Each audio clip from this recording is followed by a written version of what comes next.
Good evening. Welcome, everyone, as people get joined. How are we doing tonight, team? Doing Fantastic. great. Doing Yeah. awesome. Let's do this. Awesome. Well, we've got a pretty packed schedule here tonight. We've got five very different backgrounds, a lot of great energy, lots of good stories and risks to share. So, as you join, feel free to join either on your computer or on your phone. We will have some slides and some resources as well. So, if you feel like looking at your phone or your computer, that's great. And if you're just on audio tonight, that is no problem at all. Just a bit of housekeeping as everyone gets involved. Uh, if you want to actually view the slides, you can adjust how Zoom looks on your screen. You can see the slides and me or change things around with the speakers about what's best for you. So on your computer, switch between speaker view, gallery view using the button on the top right. Or if you're on your phone or a tablet, just swipe left or right. Now, don't worry, we don't get that feedback as far as whether you swipe left or right on us. No worries. It's really just adjusting your view. So need to say that. After I make a statement like that, of course, you got to say, disclaimer, not providing legal advice. We're just giving some thoughts, opinions, some industry knowledge based on our experience. So, as always, if you are looking for some professional advice on legal advice, please seek the appropriate professional around that. So, you all signed up for this. What are we going to do?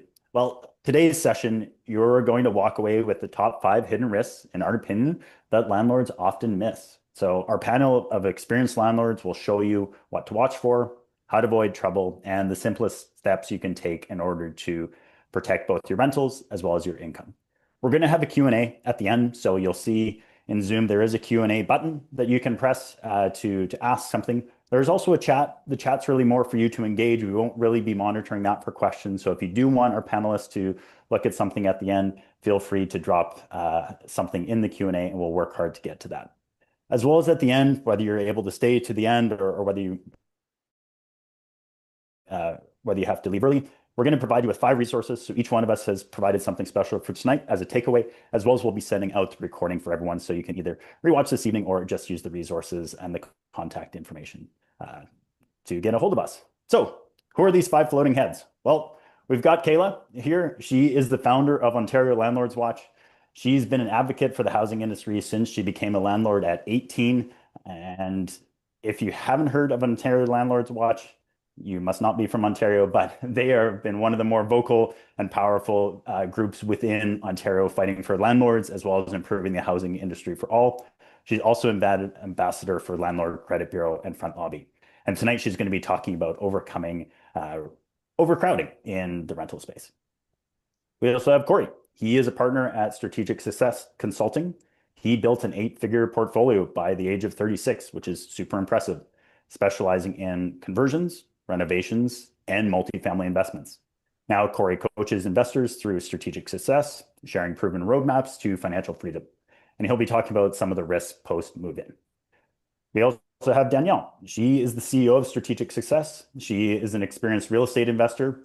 She specializes in residential redevelopments as well as multifamily projects. And she is a dedicated mentor who empowers new and experienced investors with practical strategies for how to deal with real estate. She's going to be talking about risky lease agreements. We also have Mario. He is the broker of record and owner at Armani Realty. He's got nearly 20 years of experience in the GTA real estate market, and he's known for giving practical advice and investor focus, as well as trusted leadership. He's going to be talking about the insurance and liability gaps that landlords often deal with in this space. And I'm Grant. I'm part of the founding team at FrontLobby. I've been an investor in both real estate as well as growth companies for about 15 years and spend my days helping landlords, companies, and the people around me grow, and specifically around dealing with rental payments and the credit system. So we're all excited tonight. As you can see, we've got a diverse set of backgrounds. We're going to be talking about a bunch of different risks. So the format of what we're going to go through, each individual is going to be talking through the risk for about 8 or 10 minutes.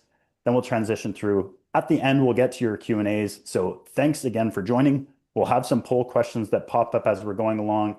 Feel free to engage with those so you can see the resources from everyone else. But to kick things off, we're going to turn it over to none other than Kayla. Kayla, why don't you share with us a little bit of your thoughts for overcrowding? Oh, well, let's get into what overcrowding actually is. So, this is obviously going to very much fluctuate between which area you are. Some go based on a square footage, some go based on children and adults in just a bedroom. So, just for an example, for Cambridge, is 2 adults per bedroom. For children, they count as half an adult. So, you're allowed having 4 children technically in a bedroom before it's considered overcrowding. Now, you want to also look at the national standards, which is agencies like Canadian Mortgage Housing Corporation defines overcrowding. Everything is going to be fluctuating, but I like to go based on 2 adults per bedroom. That's usually what I like to kind of sit in. Other areas like Waterloo. Sometimes they just like to go on the square footage. So keep that in mind. Do your research where you are to kind of identify what is going to be considered overcrowding.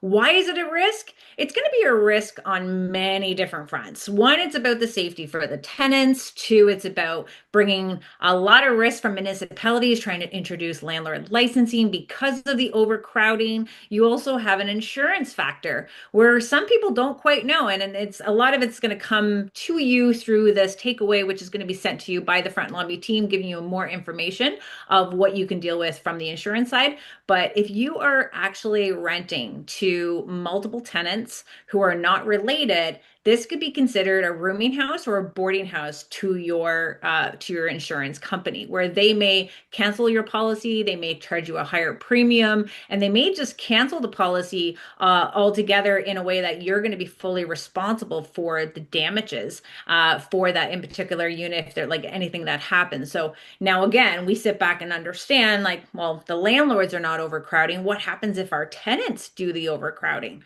How does that work into why is it our responsibility if it was out of our control? And that's going to be a lot of preventative measures for you to take in consideration. One, when we're going through the tenant screening process, we want to analyze and make it very clear to the tenants at the time of tenancy that there is a bylaw. This is the bylaw. So you're putting that in a verbal with the tenants as you're screening the unit, and you're also putting it in your lease clause, the maximum that it has to go with the city bylaw.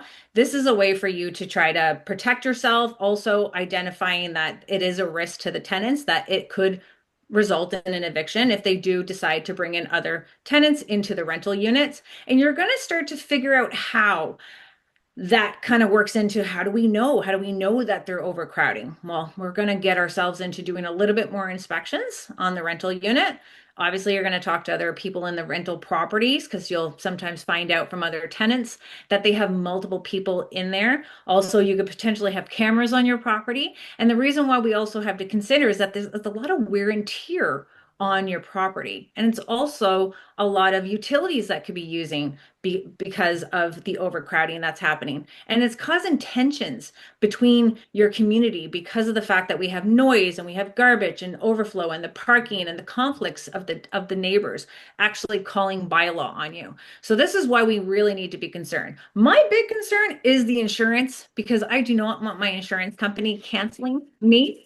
And this is where we don't want municipal bylaws to also come into play where we have landlord licensing because communities are being outspoken to their elected officials and concerned about a certain property that has a lot of people inside of it. Now, that could be the landlord doing it, or it could be the tenant. I make that very clear as I'm advocating. But the red flags that we need to consider is making sure that your insurance company is knowing what's happening there and make sure you have something from your insurance company stating the type of coverage you have. So if it does happen, so if we do get ourselves into a situation where there is overcrowding, either by yourself or from the tenants, now we want to take action. We have to, one, we try to prevent it, but they didn't listen. So now we have to get ourselves into issuing notice. So one you're going to do in your inspection. So do your 24-hour written inspection to come in to analyze if you do see any red flags that the tenants are indeed overcrowding. Now, before I jump into like what we're going to do into like we're dealing with the problem, because I'm always like about what strategies can we deal with the problem. In the chat, I'm going to pull up my window here for the chat. Has anyone dealt with overcrowding in their unit? Because I think this is going to be key into seeing how big of a problem it is. Because I think rental rates are definitely becoming very high.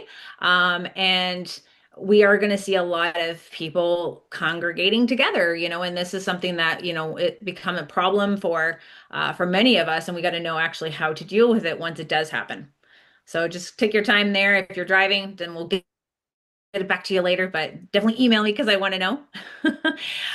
So now that you're dealing with an overcrowding situation, you're getting yourself into identifying the problem and getting as much evidence as you possibly can. This is key into bringing this to the landlord and tenant board. But at the same time, you're going to try to work with this tenant before having to go to the landlord and tenant board. So you're going to write them a letter, tell them that through your inspection that you identified that there's more people in the unit that allows through bylaw, give them the definition of what the bylaw is so they know that you're not trying to be this type of greedy little landlord trying to kick out their family members, and also consider if they're family or are they unrelated. I think that's going to be a very big difference in for the insurance company. Then after you're following up with the letter of concern, it would, and they ignore it, then you'll be working with the N5 application, doing the date and the time of the inspection and identifying the steps of what the tenant now needs to do in order to avoid the application.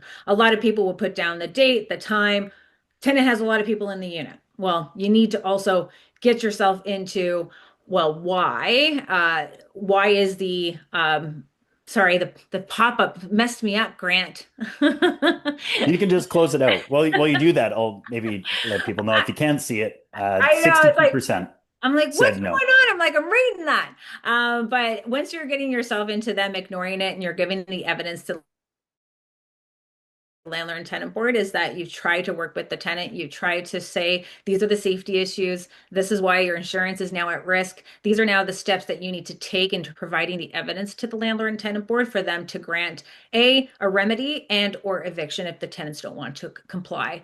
Because you obviously have a duty and we're always held to the higher standards. Now, when you go to the landlord and tenant board, you can provide the evidence such as the lease agreements showing that the occupancy terms, your bylaw inspection report. So if bylaw was called, they're going to give you a report. You want to include that into the landlord and tenant board.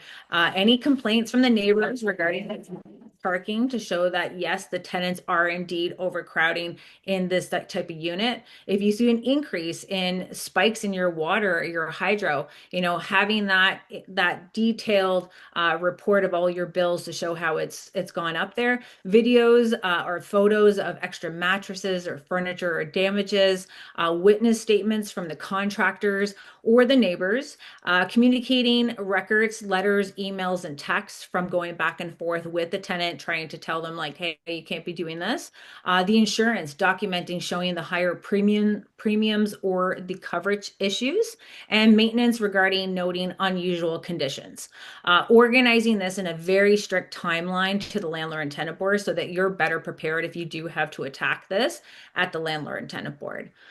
Now, there's a lot to unpack there based on trying to make sure that you're very clear with the tenants, making sure you're doing your inspection, making sure you understand your policies with the insurance company. But we do have to make sure that we're encouraging landlords to not be afraid to document everything and don't be afraid to escalate it if it needs to, because you do not want that property burning down because your tenants had decided to overcrowd or you decided to try to create as much revenue and cash flow to that property as much as you can in this troubling market, that you overlook this hidden risk of being financially responsible and putting your tenants at risk as well, and the municipality coming down every landlord's neck.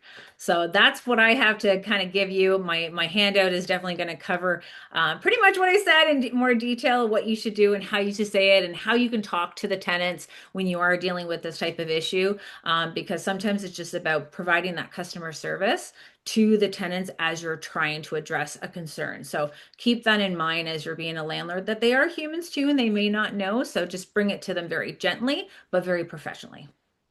Yeah. How was I doing for I, time? you're doing great. A lot to unpack there for sure. What I hear is a few themes, document starts in the lease, communicate, escalate as quickly as you see fit, and make sure you're taking the appropriate steps because, you can be on the hook for things on the liability. So lots of good things there. Just one quick question for you before we move on to Kory. Again, Yeah. if you've got questions, please drop them in the Q&A, not the chat. Q&A is where we're going to be looking. But where should people go to understand the max occupancy of the unit? Like you alluded to that before, but maybe just a quick close on that before we kick it over to Kory. It would be their city on their city website. So you're going to be able to Google a city website. Now we have like AI. So even for FrontLobby AI, check it out. You might be able to get the full information and the guidance to where you can say what your city year is and what the maximum occupancy is allowed for your city. So making sure you're doing it. It's pretty standard, but they keep changing it. So just make sure you're checking that out. Amazing. Thanks for that, Kayla. And I know we do have people that are joining from across Canada. Obviously, we're going to be more Ontario focused, but please know when we talk about the landlord tenant board or local jurisdiction, just you'll have similar resources in your space. So whether your municipality or province, make sure you're looking at the appropriate resources as you go through and figure out the best course of action to take. All right, Kory, I think you had the most broad topic of the evening as far as the risks post move in. So I'm curious to hear which direction you're going to take this. So we'll kick it over to you. All right. Thanks, Grant. And thanks everybody for spending a bit of time with us here tonight.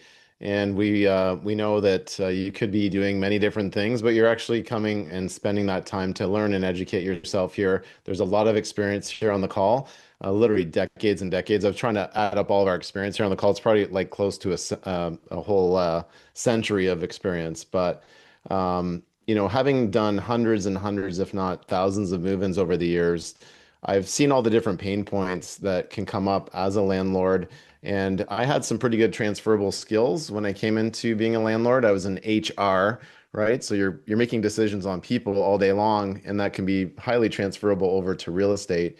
I didn't have systems out of the gates, right? And because I didn't have those systems, I got to learn through trial and error of all the biggest things that can happen that are definitely pain points. They can cost you a lot of money as a landlord.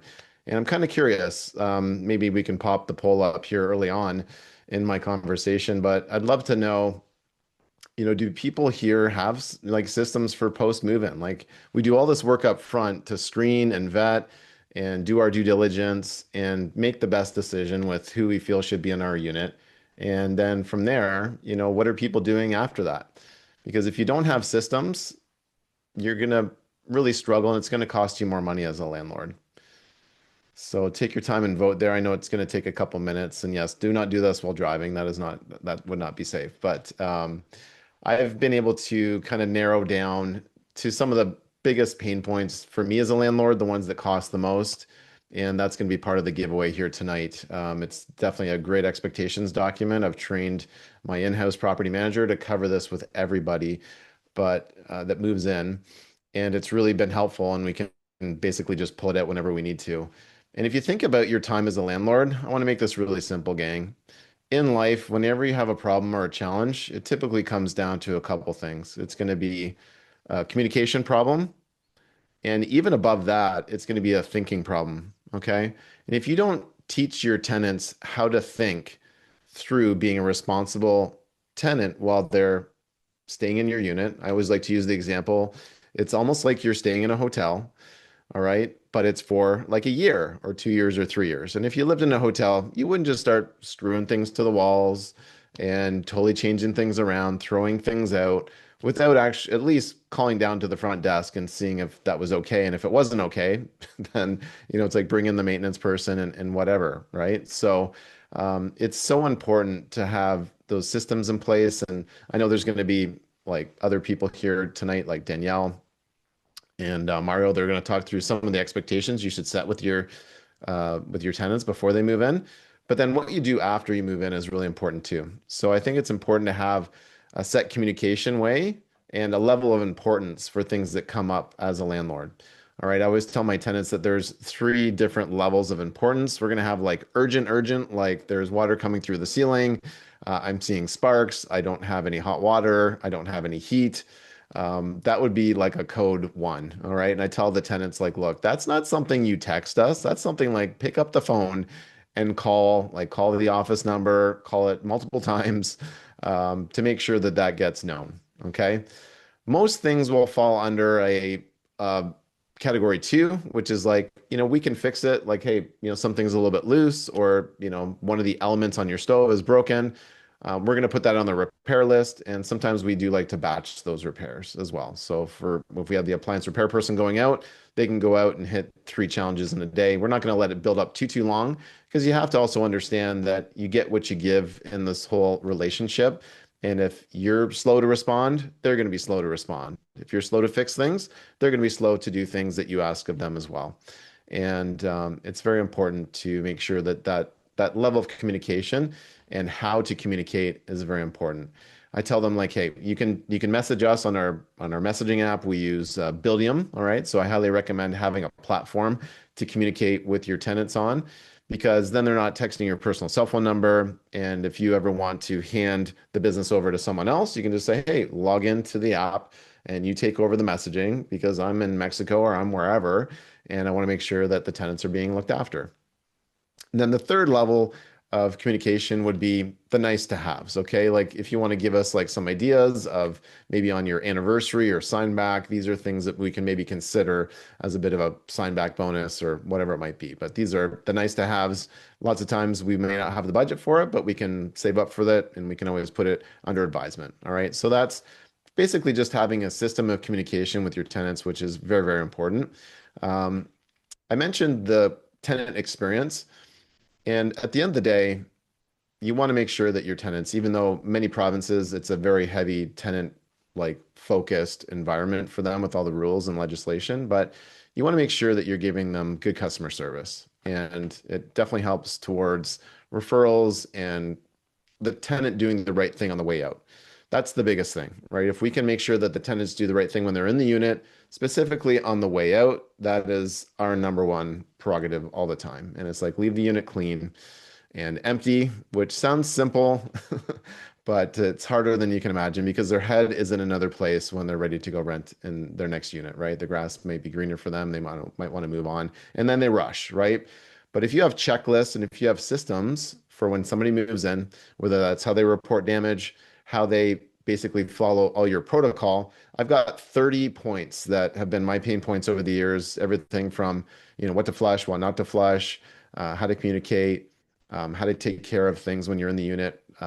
Basically your unit begins and ends. If you're in a multiplex building, it's at your front door, right? So all these other things like access to storage, access to the backyard, parking, those can all be side arrangements and agreements that you make with the tenants. So I think you'll see the theme tonight that our typical standard leases, no matter what province you're in, they do not encompass everything that they should have. So Danielle's going to talk about just additional things you should have in your lease. These are all like side carts that you should have. On top of that, I've got some checklists to share here too, which really help our process. Even when our tenants give notice to move out, we immediately have like a templated email that goes out, like, this is what we need to do before you move out, right? It's just all having systems in place. And if you're not a systems person, make sure that you lean into somebody that is a systems person and see if you can see what they use on their rental properties, because you can't just fly by the seat of your pants. I remember seeing my dad. He grew up in a duplex, and he would literally just do handshake deals with people as they rented out the top of our house, which was a duplex. Long gone are the days where you can do handshake deals, and people don't necessarily know what it's like to always do the right thing. They need to be guided. And if you can have strong systems, and if you can have a way of working with people and a way of communicating effectively with people, it goes a long way. So one of my first, one of the first ways that I like to deal with like a challenging situation is not to be messaging back and forth with people. And I let them know that when we're signing the lease. We actually spend 45 minutes to an hour going through the lease and all the additional paperwork, sometimes more, depending on how much we need to go through and all the additional agreements that we have. But I just say, look, here's a great question you can ask. If there's ever a situation where we need to bring up something that's in the paperwork, because, hey, it's like we're playing a sport, right? And there might be an in-fly rule in baseball, and we don't know what happens and we need the referees and the umpires to come in and help us navigate that. What's the best way to reach out to you? Would you mind if I actually gave you a call, or my office manager would say this, is it okay if we gave you a call and had a live conversation about this? Because, it just saves like 10, 15 messages back and forth. You'll see the importance in our voice and our communication when we do work through it. And the purpose of paperwork is to make sure all the expectations are there, and then we file it away, and we want to have a good working relationship with you. But sometimes we need to pull it out of the filing cabinet and actually have a conversation with you about it. So is that okay? Make sure you get that buy-in from them. And then it just sets you up for success more and more with your systems and things that you want to have in place with your tenants. Okay. So I've been able to avoid dodge a lot of bullets that way. Make sure you have a presence, definitely up front. We always find a reason to go, and maybe there's like a little repair or a tweak that needs to be done early on in the tenancy, and I'll just leave that so that we just want to get them moved in, make sure they're happy. We're messaging them constantly how was the first couple nights in the unit, keeping that communication open, and then we can get into the unit in the next month or so and do a repair and make sure that they're not doing crazy things in the unit.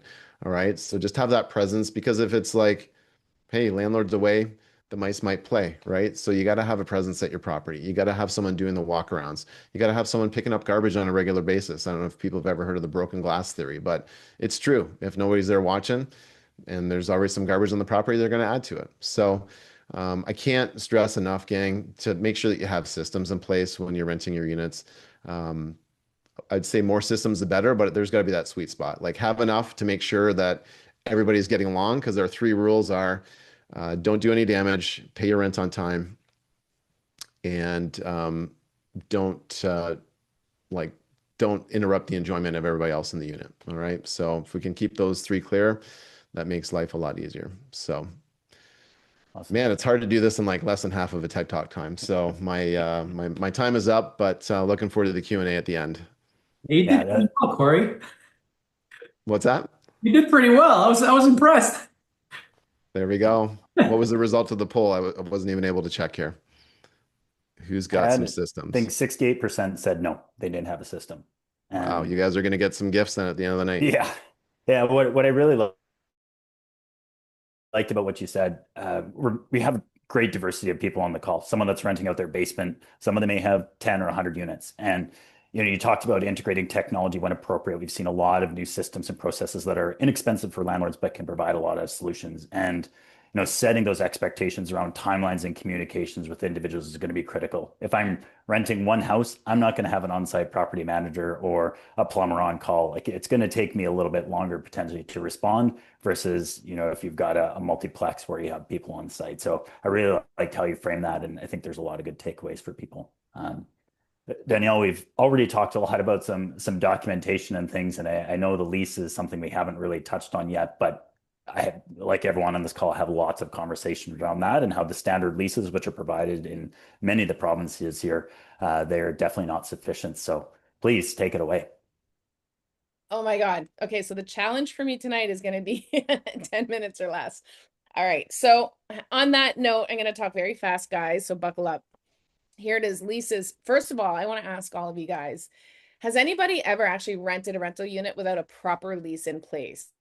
And so you'll see the poll pop up. Answer that, because I'm really curious to know how many of you guys are doing this without contracts.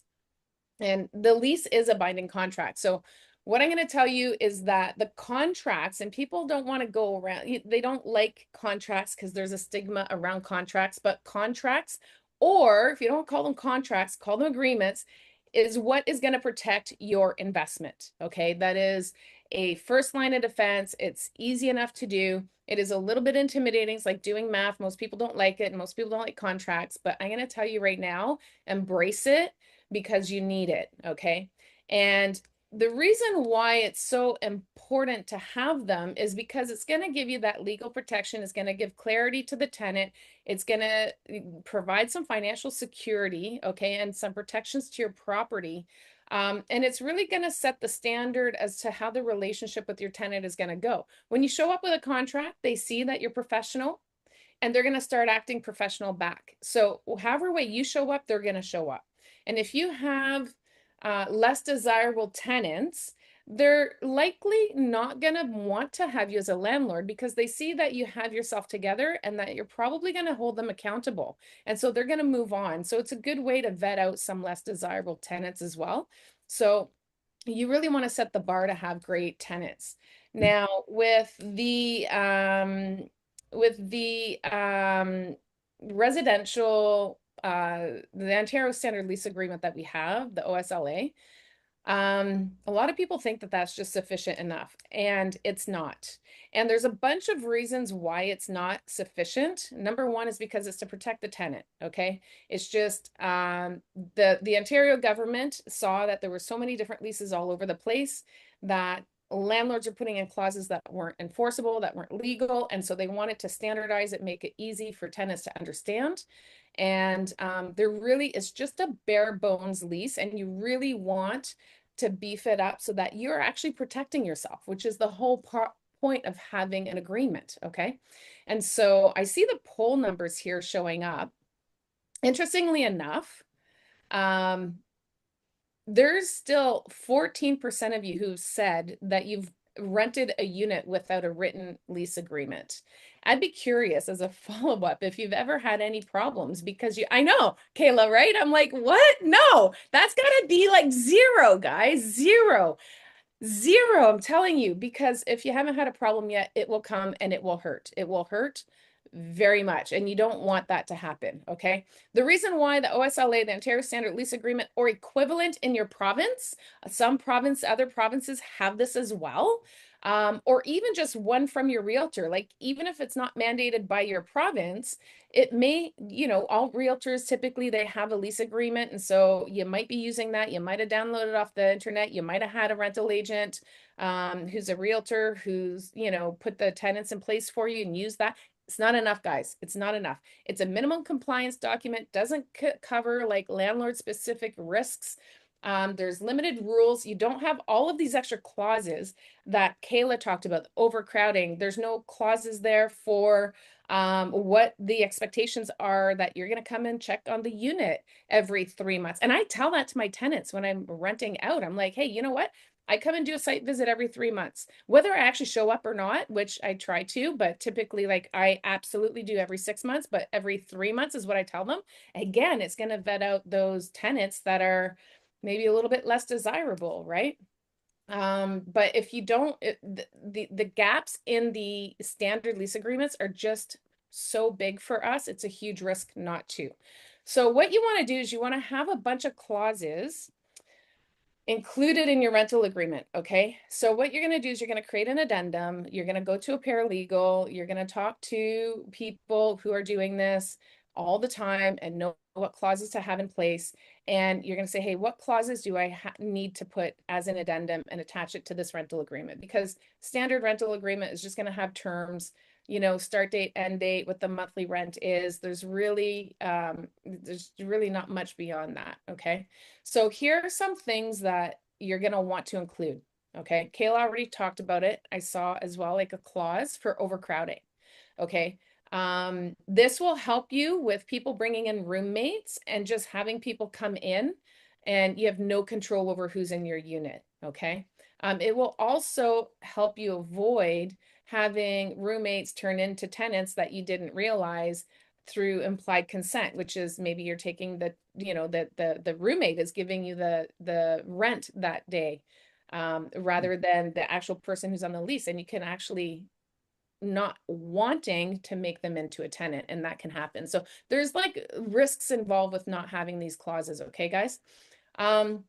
Utility and service payments. Sometimes we're in like duplexing, triplexing world now. Sometimes we're going to be sharing utilities. What does that look like? Sometimes there's complex structures. You're going to put that in your additional clauses. Maintenance and repairs. Who's responsible for what? What are the expectations? Just like what Kory said, like you want to talk about, who's going to pick up the garbage? Who's going to do this and that? You're going to put that in there. Okay. Smoking, vaping. Smoking is a big one. Vaping, cannabis, okay, huge. We got EV cars coming in. Are they allowed to plug in, right? If they do AC units in the windows, like those, if we're paying the hydros landlords, that's going to increase our utility bill exponentially. Growing pot plants. There's like these, I don't know much about this, so forgive me for all you cannabis lovers. I don't know this stuff. So, but I have seen it. Kayla, you're laughing at me. I have seen it. Like there's these like, I don't know, growth things like a interior greenhouse that you can have. And that can cause mold in your property. That's going to increase utility bills. Who's eating that cost? Who's going to pay for those damages caused by doing that? You need clauses, guys, in order to protect that. And do what Kory says, go and walk into those. How did I see that greenhouse? Because I walked into my unit and I saw it and I went, wait a minute, no, we can't have that. I had a clause for it and get rid of it, or you can move out. Either or, it's your choice, right? And so it gives you that sense of that, not that sense, it gives you some control over what happens in your unit, which we already have limited control. So we do have to do it legally. We have to do it by law. We can't just walk in and say, I don't like you. I don't like what you're doing. You have to get out. And so we have to make sure we're just a little bit smarter and doing it the right way. Gosh, time is going by so fast. Grant's going to cut me off anytime. I know, right, Kayla? What else? What else? What other clauses you guys need to write down? Okay. Entry and inspection rights. Let them know that you have a right to come in and this is how it works. You're going to have a clause for that. Pest control, appliance use. Again, like I said, EV cars, guest and occupancy rules, and that's coming to the overcrowding. And, you know, the other thing is too, and I know Mario's going to talk about insurance, and I'm going to talk about this for a minute. It is so critical that you put it in your lease agreement that the tenant has to get insurance. And I'm not going to dive deep in this, but have a clause in your addendum for this. Okay. It is so, so important. And so the other thing is too, you can put in there is that you're going to be doing some credit bureau reporting, which Grant is going to talk about. And that is also so very important. It helps deter those less savory tenants. They're just going to go away because if they know that they don't pay on time, they're not going to want you as a landlord, right? And so it's really important to have all of these clauses and then some, and I've got a document. You guys are going to love it. There's a whole bunch of stuff in there. It only touches on the most important clauses, guys, but it is going to give you a lot to think about. So here's what I'm going to tell you. Here's your next steps. You're going to hire a paralegal who deals with tenant and landlord issues. And then you're going to have them draft you a proper lease agreement. And you're not going to be shy at how long the lease is. I think my lease is like 37 pages long. And I have something like 86 clauses. Okay. If you don't like it, that's okay. Go find another rental unit. I'll find another tenant. It's as simple as that. I'm not going to compromise on my rental unit and taking care of my rental unit and my level of professionalism to do anybody a favor and put my investment at risk. And that's what it boils down to. Okay. And so if you have system like the lease agreement itself, building it out can be a little bit tedious. But every time I have an issue that happens, I'm like, what do I need in there? I mean, I've got water beds, which nobody has water beds anymore, but like I got because think about this, right? Somebody's going to have a water bed one day. There's going to be a hole and it's going to cause damage. And if it's not in there, I know, right? I used to have one who didn't have a water bed. Come on. It was awesome. I was like 12 years old. It was amazing. Anyhow, but when you have a water bed, and by the way, that water bed was in a rental. My mom and I were renting. And so if I pierced that waterbed and it leaked out overnight and caused damage, who's paying for that? Wouldn't have been us because we didn't have the proper clause in place, or the landlord didn't. It would have been the landlord's insurance. So anyway, you don't want that, guys. I think that's it for me, and that's my time. But Grant, that's pretty good. Yeah, I'm pretty trying. close. Like bang on. I'm gonna remember no water beds. My parents definitely had a water bed, and I was highly jealous. But you know, I like how things are kind of flowing together. You know, you're talking about documentation and talking about hiring a paralegal, which I know comes up a lot of people's like, oh, I don't want to spend the money, or this seems like do it. It is worth the money. There's a reason why we open these conversations saying hire the, you know, appropriate legal advice. And the reality is, as you do it longer and longer, you get smarter. And, you know, the first time you do it will be the most expensive, obviously takes the most. And then there's going to be slight tweaks to it. So use the professional help out there. A few $100 or the time and effort spent is going to be well worth it. So Okay, but thanks. hang on a second, Grant, because you said something. I'm going to tell you right now. We're not spending money on these lease agreements. Okay, guys, we're investing. Okay, we're investing into our property. That is an investment. It's an insurance policy and protecting your property. This is where I get really upset because, and I tell our students this all the time, you're not spending money. It's not an expense. Like, you could look at it that way, but you got to shift your mindset. It's not an expense, it's an investment, which, by the way, you spend on it or you invest in it one time. Okay, it is painful. You go through it and get it drafted. You're going to review it, have conversations back and forth. But then once you have it drafted, then you have it drafted for the tenancy that you're wanting to do right now, but then all subsequent tenancies. My lease agreement, I had it once, done up once, and then now if I need a clause, I just have to call my paralegal for one clause. It's so super easy, and then I just plug it in, right? And that's it. So it's really like, you're not spending money, guys. Change how you're thinking about this. It's an insurance policy. Well, good segue, because speaking about insurance, Mario, you've been sitting so quiet and patiently here. Let's talk about something that most people don't want to talk about. Besides hiring paralegals, like this is another aspect that most people don't really want to deal with and dive deep into, but yet is super important. So love for you to share your thoughts on this, please. The pressure is on, and Danielle, thank you so much for not stealing my thunder when the insurance topic came up.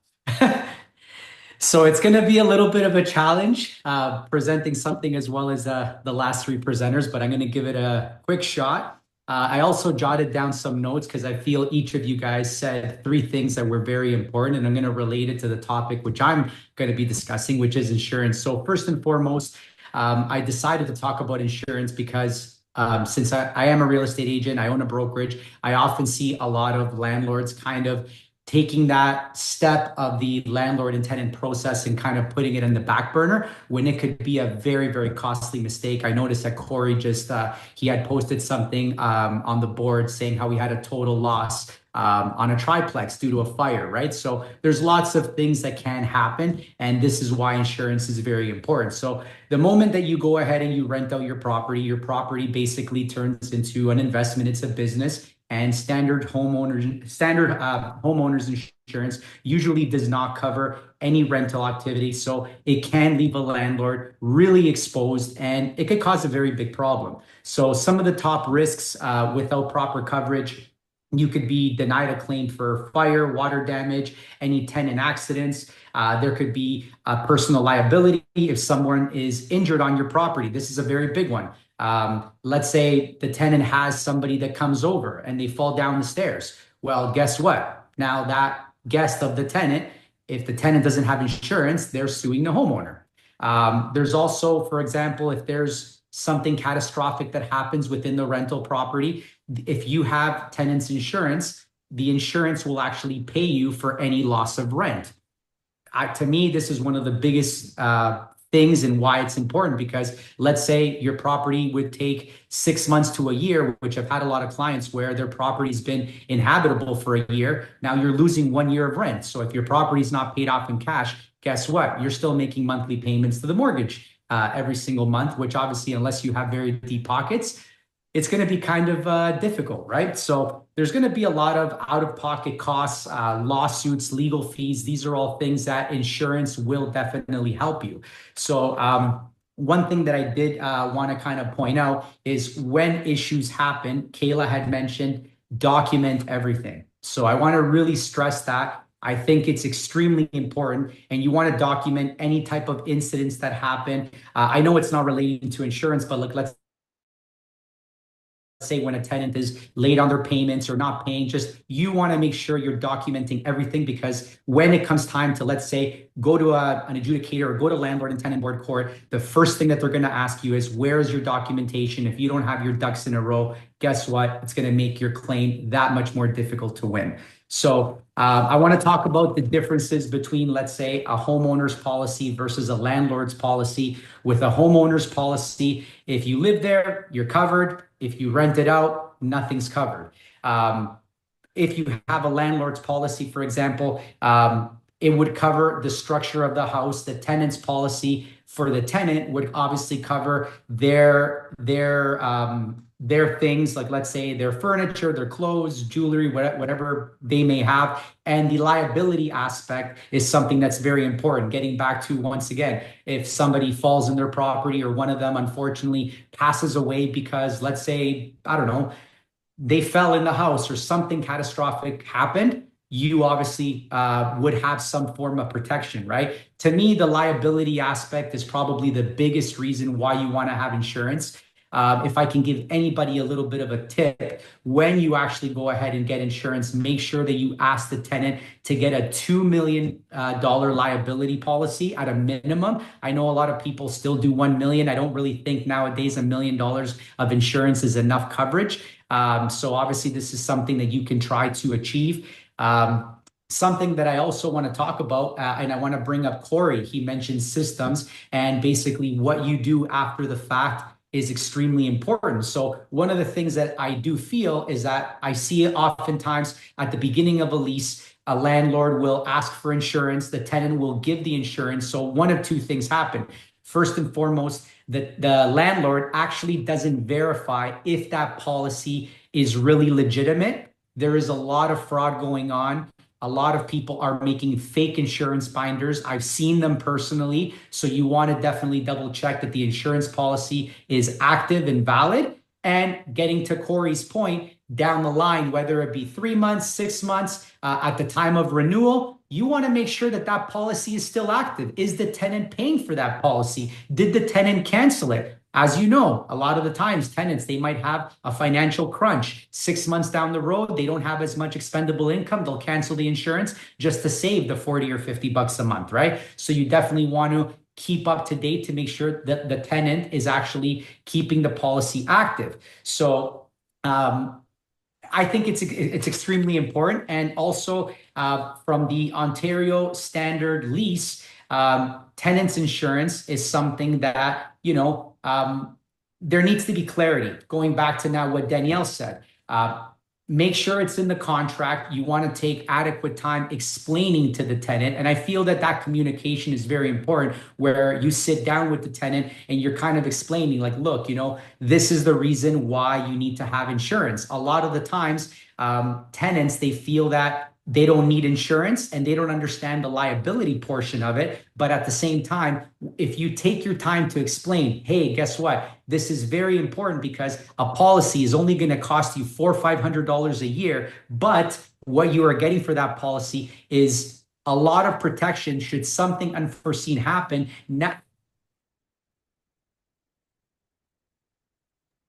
Speaking of unforeseen things that happen, wow. That's Come on, I was into that. yeah. So good. Come on now. Well, You literally maybe we'll overheated. maybe we'll wait Here for he him to come back. Yeah, I'm back. Oh, there he is. Gotcha. Right on. Back.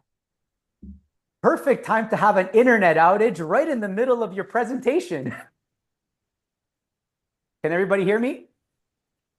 Yeah, we got I can't hear you guys. Yeah, I'm we're so here. sorry, guys. I can't hear you. Keep testing. 1, 2, 3. There we go. Now I can There we hear go. you. Wonderful. I apologize for everybody tuning in and thank you for sticking with me. So going forward, I just think that it's something that a lot of the times landlords don't really focus on, the insurance aspect of it. It's something that's extremely serious and it needs to be taken very seriously. And ultimately, it's your unit. If something happens, the insurance policy at any point, the insurance policy can at any point in time, they can say to you, well, there's an accident that happened. We're not covering you. You're the owner of the property. You're liable. Ultimately, the responsibility falls on you. So you need to get your ducks in a row right at the beginning of the lease, which is why I feel that Danielle's point of having a big checklist and writing your contract in a specific way will go a really long way to protecting yourself and your family. And ultimately, it's an investment.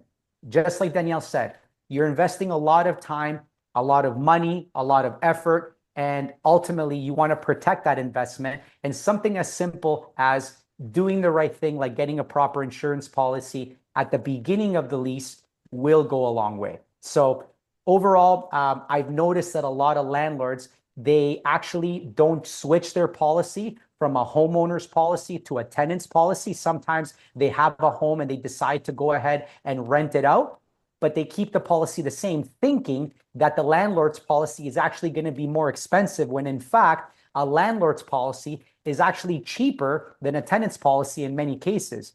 And obviously, it's going to give you that added protection as well. So you want to do two things as a landlord. You want to make sure that your policy is a landlord's policy, and also you want to make sure that your tenant has a valid tenant's policy. Like I said, the little suggestion, apart from them covering their personal items, you want to make sure there's a $2 million liability clause in there, just to make sure if there's any unforeseen accidents, you're covered, right? So that's my spiel, and I hope I didn't take 10 minutes.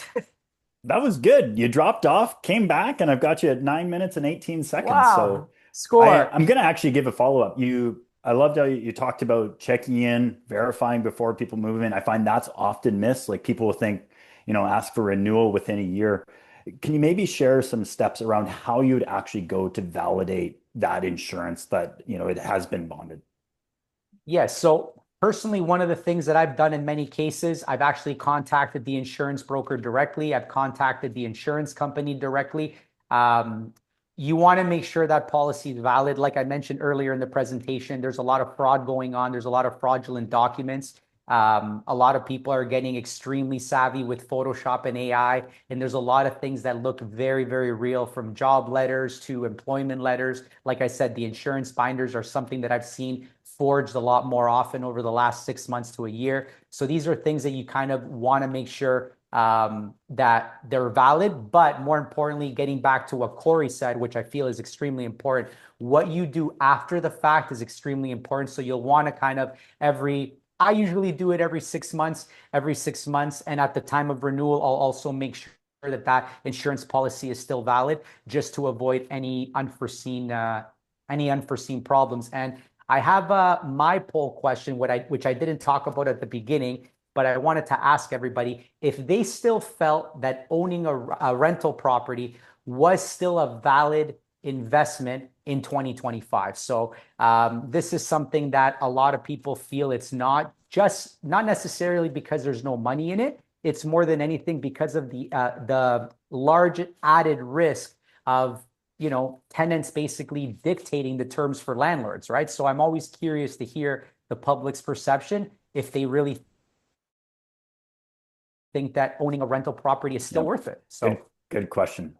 We hear a lot around people kind of moving out of different geographies, not owning the property, shifting around. But don't worry, if you say you don't feel like it's worthwhile, we're not going to kick you off the webinar or anything like that. Still want you to kick around, and they're not getting the takeaways. That's it. Nothing for them. That's right. Yeah, you're just off the references at the end. That's good.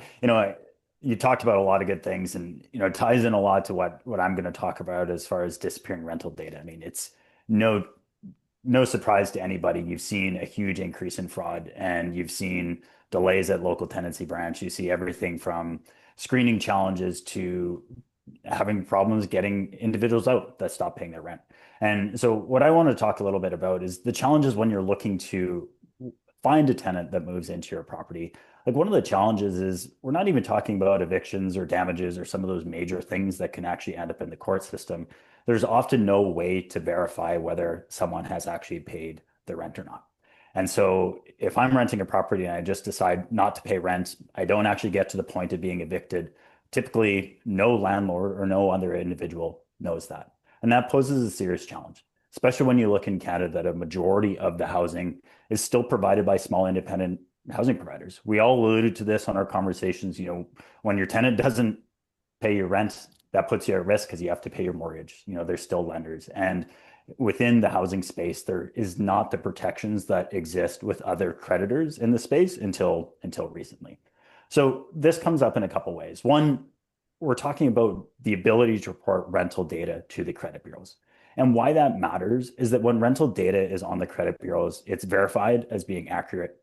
It's reported by the housing provider that actually rented to that individual. And now it's available not just to future housing providers, but it has an immediate financial impact on that tenant. which changes the behavior, as well as it provides that financial data to additional creditors. So auto loans, mortgages in the future, as well as things like credit cards. So why this actually matters within the greater ecosystem, one, it impacts the tenants. We've most likely everyone on the call has been young at some point in time and has also been a renter. So we know what it's like to be either new to credit, new to country, trying to build up your credit to purchase your first home, get a good rate on your auto loans, those sort of things. And reporting the rental data to the credit bureaus is really important because it helps provide financial well-being for those great tenants, which a vast majority of them are. They pay their rent on time every month, just like when we pay our mortgage. That should have a positive financial well-being. And so when you report that rental data, it helps the tenants on that side. Alternatively, for those individuals that don't pay their rent, there should be consequences. You know, we started FrontLobby because we believe in transparency and accountability, and we want to drive that home within the housing space. We just didn't feel like that was there. And so that's why we created the ability to report that rental data to that space. You'll hear a lot when you're dealing with the LTV in Ontario. It's definitely one of the more challenging ones as far as delays and dealing with challenges getting someone evicted or recovering debt. And so the ability to report that data near immediately to the credit bureaus really helps. So from your standpoint as a housing provider, Danielle alluded to this earlier, it actually really starts with screening. So when you put some clauses in there that allude to you reporting rental data to the credit bureaus, it allows you to have a conversation with any prospective tenant. First, helps individuals that are less likely to reach out, or sorry, that are less likely to pay their rent. They just won't reach out in the first place. They'll move on and rent someplace else. When you're actually speaking with the individual, just have the conversation. You know, Kayla, I'm going to report rental data to the credit bureaus. When you pay on time, you get the choice that can help benefit you. If you don't pay rent, then that gets reported. And the beauty of that from a protection for you as a housing provider is they can choose whether they benefit from having their on-time payments reported, but consent is never required to report those debts. That means that even if they don't sign our clauses, even if you have a former tenant that owes you a debt or a current tenant that owes a debt, you can still report that unpaid rent and utilities that are outlined in the lease. Critical to have a documented lease so you can actually report the rental data. You can report that without the tenant's consent. And this is critical because it provides you that protection that creditors should have. It allows that debt to hit their credit file within the month. It provides immediate pressure for them to make sure that you're getting paid on time. And what we see is it significantly reduces those late payments and delinquencies. Makes you're providing housing a lot more sustainable, especially for the smaller independents, and it provides those tenants with that well-being. And what this ends up doing is it creates a verified ecosystem so you can actually see the rental data of what an individual did. When you're looking at a tenant, the best predictor of whether they're going to pay their rent is how they paid their rent in the past. And so by having the data on the credit files alongside their credit cards, maybe their auto loans, all these other things, you're able to make the best assessment around whether or not this is a person that you want to turn over your hundreds of thousands of dollars or million plus asset to pay rent on for the near future. And so reporting that rental data is critical within this housing space because there's so many different individuals, large institutions, small housing providers that are renting out these assets, continue to provide housing, and creating this accountability and transparency around the rental data so you can assess your risk, you can have the benefits of the protection of the debts and on-time payments going to the credit bureaus. And so those great tenants can benefit from paying their largest expense each month is critical in creating the ecosystem around some sustainability in housing with protections for all. So recognize when we're talking about debts and rental payments, there's a little bit of complexity to that. So if you have questions around reporting and what actually works best, probably best option out of this, reach out to us, support@frontlobby.com. We can have one of our team members contact you, set up a time to talk through your specific situation, and we can go through that. Mario, it looks like you had a question.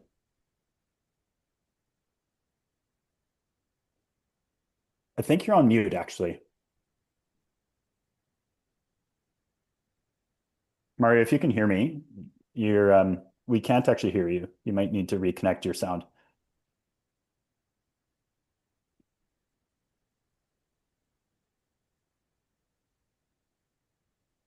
Sorry. You're taking away an Italian's voice. What are you doing? Yeah, I'm not sure. It looks like it's probably on your computer side because you're not muted. So maybe if you want to leave and rejoin, and we can get you back in the Q&A section. So I'd love to hear your thoughts. You're kind of, man, he's just leaving us on pins and needles here. So anyways, we'll try and keep the drama low. We'll move on to the Q&A section. If you have something you want our team to get to, please, again, drop it into Q&A. Not sure we'll have time to get to everything, but that's where I'm going to be reading from. So if you want it answered, drop it in there. Sorry, I'm going to start with the first one here. Kayla, it looks like it's for you. It says, I thought my tenant had the right to have roommates. Can I stop them? No. We have to allow them to have roommates. At the same time, we also have to be careful on the fact of overcrowding. So over the crowding fact of lots of people and they're not related, that's where you're going to do a fine line. Now, when it comes down to roommates, it all depends. Like, yeah, they can have a roommate, but you start accepting money from that roommate, they could become your tenant. So be very, very careful on how we are treating our roommates, and even down to them giving you maintenance concerns or requests. I always like to just take it from the tenant, not the roommates. Yeah. Amazing. Mario, welcome back. Can you hear me now? We got you. Third time's the charm. Let's go. So no, Grant, you were mentioning a whole slew of great things that FrontLobby does, which I agree with everything. I'm not sure if you covered this, but one of the things that I feel is so important about that rent reporting is that when you're initially discussing that lease with the tenant and you let them know, hey, I work with a company called FrontLobby, and I actually do rent reporting. I feel that right at the beginning, before you even got them to sign the lease, it's almost like you can start weeding out the bad tenants, because the tenants that know they may do something fishy, or they're going to go ahead and pay you late. They don't want their credits ruined. So I found that a lot of the times when you let them know that this is what you do, all of a sudden, they're not interested in your place anymore. They're looking, they found something else in a different area, or they no longer want to lease. You know what I mean? So I think it's something really important to have from a landlord standpoint that will kind of be a little bit of a barrier for a lot of tenants to kind of scare them away. And that's what you want. And I feel that a lot of landlords, they're kind of quick to get a tenant in their unit because they don't want to have the unit unoccupied for a month, right? But like Danielle said, this is an investment. You know what I mean? You need to invest here, and you might have a unit empty for 1 or 2 months. But once you get a tenant in there, it's very difficult to get them out. So you need to invest that proper time and effort to make sure that you get somebody proper in the unit. Can I just jump in there, Grant, real quick? Please. Yeah, so different provinces, because we're across Canada tonight, and we even have some people down the States I saw. So I just want to say it's really important that you understand the laws where your property is at, because those are the laws that are going to govern that rental property. And if you're in provinces like Alberta, Saskatchewan, they're more landlord friendly than they are tenant friendly. If you're in Ontario or you're in BC, it's more tenant friendly. So it is hard to get them out, like Mario was saying. But if you're in the other side, like in Alberta, it's a lot easier to get them out. So it's really important to know and understand the laws where you're at. And then that will help guide you in setting up the systems and processes that you want to follow when you're doing your landlording.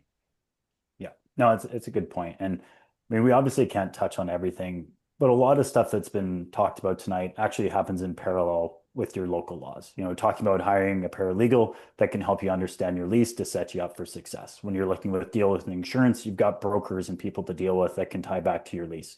When you're looking at reporting debts for current and former tenants, this often happens in parallel with you pursuing it with your local tenancy branch and going through the jurisdictions and the courts. And we just can't dive deep into the legal system, but you know, that's often something that comes up on these calls. You know, those, and that is an area where you likely need some legal or professional help on that. But let's keep jumping through the questions here. I love the dialogue. This one's a bit odd. Does anyone have any strategies to deal with people smoking in the unit when the lease doesn't allow for it? They have denied the smoke, but I can smell it out their window. Kayla, go for it. You're doing the inspection.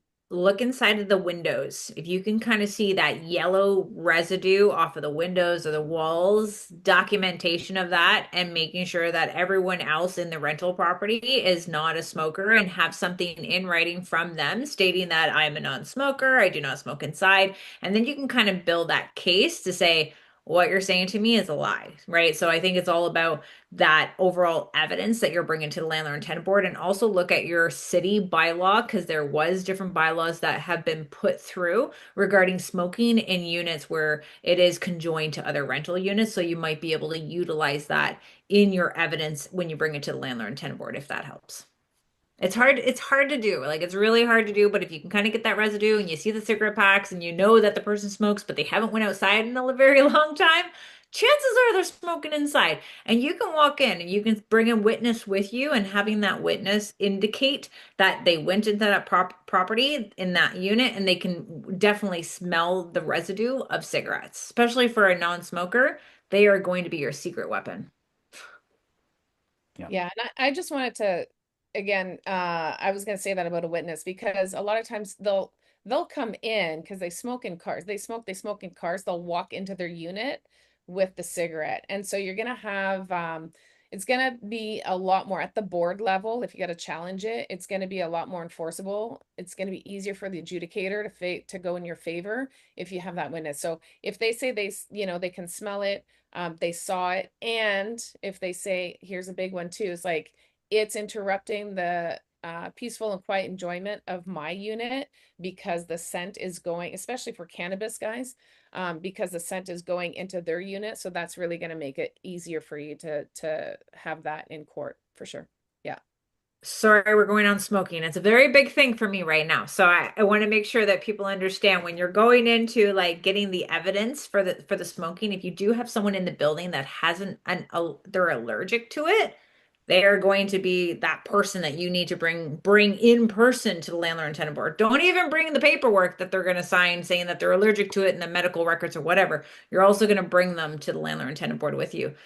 No one should be having to live in a rental property when there's tenants smoking like that. And this is why we're landlords, trying to teach you how to be good landlords, because your job is not to, attack tenants on what they're doing, what they're not doing. It's about protecting the other tenants that are in your property as well. Especially if there's a shared air system. I mean, that air is just getting cycled throughout the building, right? Yeah. Yeah, this actually ties in nicely to the next question. It says an agreement is just something in writing. If the tenant doesn't pay rent or does something that is not allowed in the agreement, what can I do about it? It's time consuming and costly to go through legal process. So should I just bite the bullet and hope for the rest? I'll open this up and then definitely turn it over to the group. I mean, hopefully what you've heard through the evening is a lot of it is about being proactive. You're not able to solve for everything. We talked a lot about communication, setting up processes, using the tools available like rent reporting, insurance, different tools to help you manage your properties, as well as knowing the laws and when you need help. So whether that is professional help or going through the justice system. But I definitely hear this feedback a lot from people where they feel like everything is stacked against them and that it almost gets overwhelming. So maybe throw it out to the group to see if there's anything you want to add or share around this comment. Kory, it looks like you wanted to go. Sorry. Yeah, I mean, one of my favorite quotes is you permit what you promote, right? So if you're okay with that, then the tenant, it's like, sort of like give them an inch, they'll take a mile. And it is your property. It's probably, these are going to be the biggest investments we likely make in our lifetime. So, and you have a lot of the things we're talking about tonight are totally enforceable. And, if you have that presence, if you let the tenants know that you're not okay with this, it needs to be rectified, it needs to be changed, eventually they're going to go probably find another place, right? So, or you can take it to a hearing and let it be, have the discussion in front of adjudicator. So, but yeah, build your case and document everything for sure. Yeah, I just wanted to say that an agreement, guys, is not to win in court. And I think that's where a lot of people have a misconception. They're like, oh, I'm gonna, you want to weigh it in your favor and you want to, so that you can win if you have to go to court. That's not, listen, that is not how I look at my contracts. That is not how I look at my agreements. It is a deterrent from going to court. Okay. Because a well-written contract, now you can sit down with the tenant and have a proper conversation. And some tenants, you just can't reason with. But for the majority, you can reason with people and say, hey, look, this is what was on our agreement. If you want to go, and this is what we're getting a lot in Ontario, probably the same in BC, where it's like, oh, I know my rights. I can go to court. I can have my day in court. Yeah, sure you can. And this question says here, if the tenant doesn't pay rent or do something that's not allowed in the agreement, but if they don't pay rent, this is what I tell them. I go, listen, you can have your day in court for sure, and you cannot pay rent until we go to court, but rent is not something you can get away from, no different than I can't get away from my mortgage. You don't get to live for free. That is not how things operate in this country. So if you want to defer your rent until we get to court, then that's fine, but then I'm going to get a judgment, which is now going to allow me to go and seize your wages afterwards. And if you think it's hard to pay rent now, it's going to be a lot harder to pay later when you're getting half your pay. And so then they're going to start they're going to like pay attention and go, oh, what are you talking about? And so you say, yeah, if you want to roll the dice, but I'm telling you, rent is deferred. It is not, you don't get to live for free. It doesn't work that way. And so same with doing other things. It's like, if you want your day in court, that's fine. But if I win, guess what? You get to move out in 30 days. And then it's going to be a lot harder for you to find a rental property. You're going to have to come up with the money that you probably don't have saved right now. And so like, you just make it so that it's a very painful process for them to encourage them to work with you. And you say, look, you're behind 2 months of rent. If you leave now, I'll wash my hands. I won't chase you. We'll call it a day. I'll give you, 60 days to do that. And then, and then you can negotiate with them a little bit. So, but the lease agreement or any agreement for anything, not just like partnership, any agreement, it's just a deterrent. It's to avoid going to court. Things are laid out clearly so people know when they're in breach and they know when it's not going to work in their favor. So then it makes it easier for you to talk to them. Yeah. All right, let's go a little bit more rapid fire on these next couple. Mario, for you, should the landlord be listed as named insured on the tenant's insurance? To be very honest with you, I normally don't require it. You know what I mean? There has been in some occasions where some of my clients have asked me and they've said, should I go, like the tenant asked me if they can give my name to the insurance company. And I said, absolutely. Do you have a valid policy, a landlord's policy? Yes, I do. You have no issues. I said, your landlord's policy is not going to cover the liability of the tenant, nor is it going to cover the personal contents of the tenant. Your landlord's insurance is going to cover your dwelling liability as well. And everybody, that's kind of why also your tenant's insurance and your landlord's insurance, it's kind of like, let's say if you have a homeowner's policy, it's covering everything. Your contents, it's covering liability, it's covering the dwelling. So when you have landlord's insurance, it's basically covering half and the tenant's portion is covering the other half. That's why it's cheaper, right? But definitely, if you have the opportunity to go on the tenant's policy, I personally would if you have the chance. Awesome. And somewhat related question, they were asking about they contacted the tenant's insurance company to see if it was active or not, and they wouldn't provide the information. Have you come across that, or do you have any tips or tricks how to get around that? Yes, I have. So that actually happened to me about 3 months ago. And basically I said, listen, they're not giving me the information. I need you to call the insurance company and I need to be on three-way. Very simple. Kayla? Kayla? Yeah. Give them a written notice that they need to give it to you. And if not, give them an N5 and they have 7 days to comply. And remember, this is personal advice, not legal advice. I love it. I love it. All right. Is there a service to check on prospective tenants on their payment history to previous landlords? Well, a few things I'd say on that. One, search all publicly available documents. So, search on Canly and to see if there's past eviction notices or things around that. Do your credit checks. If the rental data has been reported through FrontLobby, it will be on their credit file, as well as you can search Landlord Credit Bureau through FrontLobby as well. So you can get that verified tenancy record, including the contact details of the housing provider that reported it. So a lot of different things. We're not going to dive too deep on screening, but FrontLobby is a great place to start, as well as looking at public databases like Canly. Next one here is, what should I do if a tenant in a relatively new apartment is claiming excessive damage, most of which appear to be caused intentionally as an excuse to avoid paying rent or to demand a rent reduction? It is really, really important, guys, that you document when you're, okay, I wish I had a poll for this. Who actually does a video recording when they're signing the lease agreement and giving the keys? So I do it when I hand over the keys, guys. And I record, and while I'm recording, here's a little tip. While you're recording, say, hey, this is Danielle. I'm at, 123 Main Street, and just doing the tenant walkthrough for the move-in. And today's date is, and I'm recording because I'm on document. I'm recording and I go, oh, what's today's date again? I forget. And now I kind of look at my tenant. So I get them on camera and I get them to say the date. So they can never dispute that they weren't there, that wasn't them, and that was not the condition of the property when they moved in. When you have a clause, the reason why I jumped in here, when you have a clause for negligence and that they're going to be responsible for it, then you can hold them to that. But you need to document the condition of the unit. And then if there's multiple appliances that are breaking and the appliances look good and are in good working order when they moved in, and they're relatively new, then you can absolutely take them to the LTB or the corresponding court in your province and hold them accountable for that. Danielle, that's a really great tip. I actually, what I do is I do that same little walkthrough. I actually don't get the client to say the date. I'm going to start doing that from now on. But I actually, after the walkthrough is done, I have a paper that I make them sign where they're basically, I, the tenant, and I fill in their name, of course. I'm acknowledging that I've done a walkthrough. The landlord has recorded it on video, and the landlord has actually documented pictures, which I also have received a copy of. And I am admitting or acknowledging that there's no damage, just to kind of sum it up. So, but I'm going to use your tip because it's a really good tip.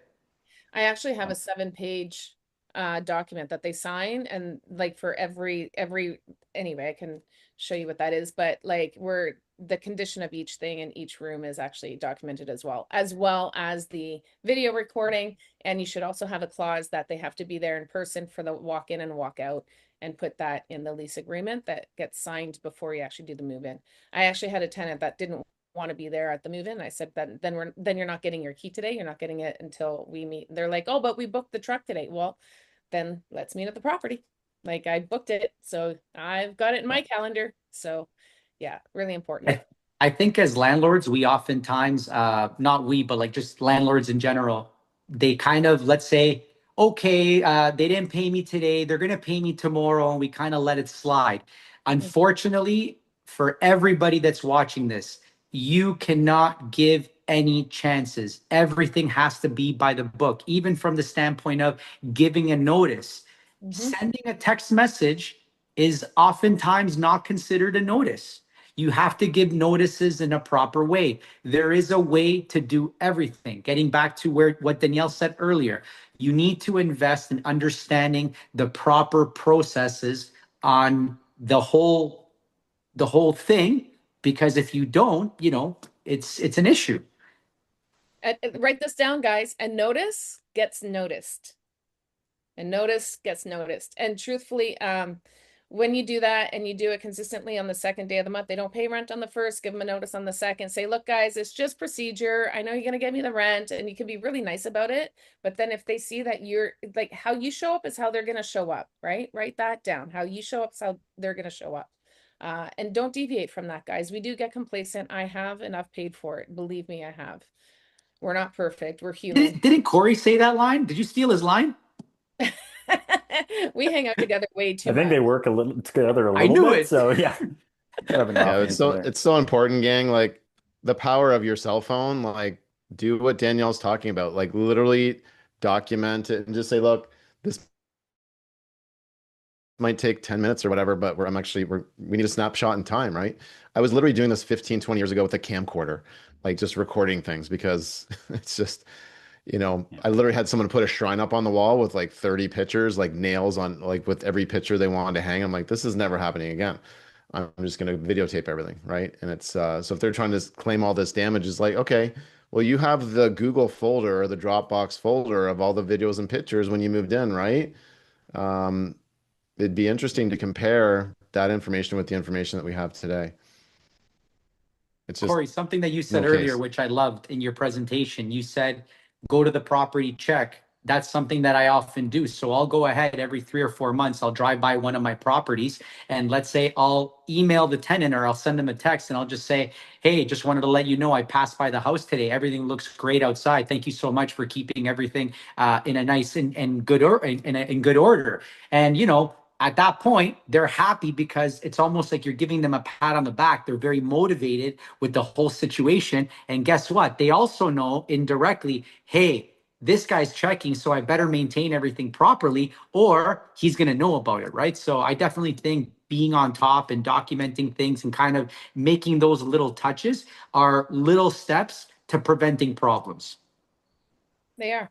I do the videos. You're driving by, but when I do my walkthroughs, and like I said, I do them at least twice a year in the fall and the fall, by the way, in the fall and the spring. And I use this as an excuse because I have to turn on the water and turn off the water, change the batteries and the smoke detectors. And I tell them it's, I have to use it as, we don't need an excuse, it's our property, but that's what I tell them so that they feel more comfortable about it. And I do always take a video so then I can see the progression of the unit if it's deteriorating.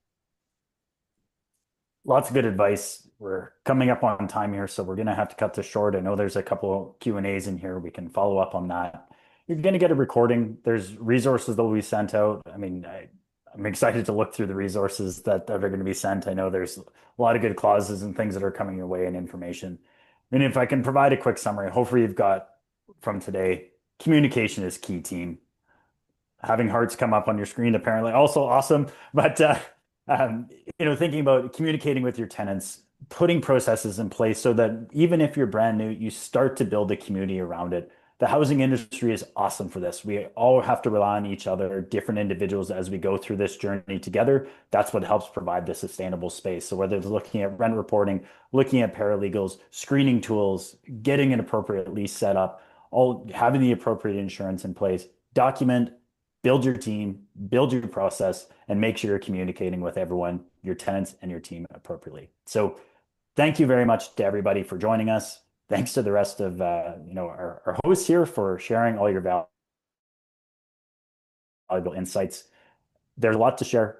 Well, you'll have contact information for everyone, so I apologize we didn't get to all your questions. So feel free to reach out to people individually to either join their groups or to have conversations with them specifically. So thanks again and enjoy your evening. Bye, Thank you, everybody. everyone.